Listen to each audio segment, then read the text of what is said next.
How to set up dropshipping ads on Snapchat. Hey guys, how's it going? My name is Quivon Daly and welcome to the video. This video we're going to cover step by step on how to set up a Snapchat ad campaign for your dropshipping or e-commerce store. For the last couple of years I've been running ads on Snapchat every single day, and I've spent a couple of $100,000 on Snapchat ads. It's great ads. Just go to Snapchat Ads Manager and create and select Advanced Create. Never select Instant Create. They give you no options really. Drive traffic to the website, as that's going to drive traffic to your store, and you just name your campaign. And when it starts, I usually start about 7 a.m. in the morning. Just let it run for the day. Daily spend cap, just select that at 20. When I'm starting off a new campaign, I like to have 4 to 5 ad sets, each of €5 or $5, and just test and just cut the ad sets when there's no real, data available, or when there's no real purchases or add to carts at all. After €20, that's when I usually will cut an ad set. Anyway, after that, this is where you name your ad sets and where you actually configure your ad sets. Your ad sets is just information or the targeting within your campaign, and then after that you can configure specific creators for each of those ad sets. You can create and duplicate new ad sets here, which duplicates that one, and then you can change the main variable out. I always recommend one main variable or one main interest or audience per ad set, so you can attribute those conversions or those purchases to that specific audience. Naming here, snap pixel. I'm going to show in a couple of videos time how to set up that, and it's extremely important because that's what you use to retarget and create audiences based off purchases. It's all due to your Snapchat pixel, so make sure if you're doing any campaigns, do not ever do a campaign without properly setting up your Snapchat pixel. Single image and then edit placements is where your ads get placed on Snapchat. I always recommend to do only user stories. I've just gotten the best results from there, as it seems that the users are more inclined to make purchases or to swipe up from the ad when they see it between stories created by their friends. So anyway, locations, only one location per ad set, unfortunately. Ages, I usually get the most conversions between 21 to 35. Obviously that's product specific, but I always try to keep it between that. Genders, languages, it's all specific to your product. Audiences, do you remember when I was saying one main variable? Only make sure to choose one of these and expand audiences. I would never ever choose that, as it sometimes does work, but more often than not Snapchat just tends to just waste your budget. Operating systems, iOS usually converts the best, as those people who have iPhones tend to have more disposable income, and connection type doesn't really matter, but I usually select cell, as people feel a lot more comfortable making purchases when they're on their own carrier.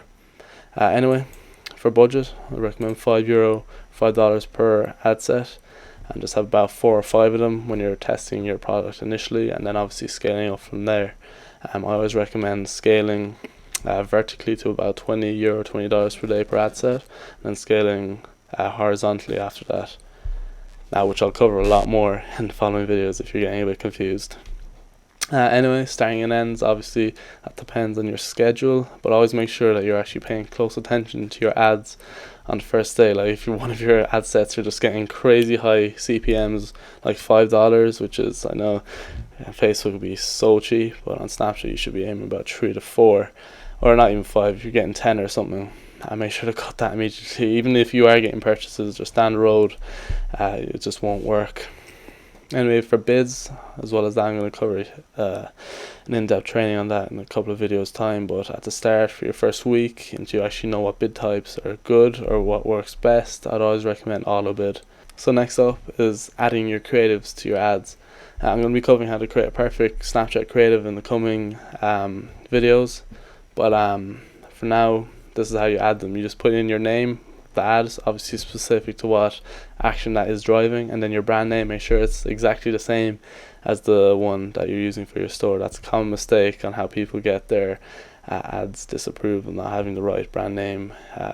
If the brand name is not actually matching your website name, then your headline is put on sale now or whatever fits best to your product. That's the little bit of text that displays under your brand name on the top left of the creative.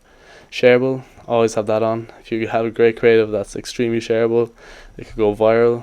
That's how one of my campaigns before got about 50 cents per 1,000 impressions, which is insane, due to just going completely viral, because it was extremely shareable and very, like, we do aim a lot towards getting it viral, but usually it is a bit harder. And then here you can enter in your creative and attachment and call to action. I always try to do shop more, as it just incentivize more, I suppose, more action to actually, or I suppose it increases the click-through rate, in opposed to having like buy tickets or something.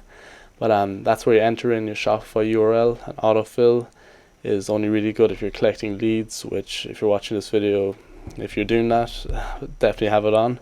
If you're not, just leave it off. And preloading, always have that on, as this preloads your website before, so it eliminates the loading speed. Snapchat automatically loads it and hosts it on their own platform, which is unreal because it cuts loading speed, and we all know how slow Shopify is for loading pages.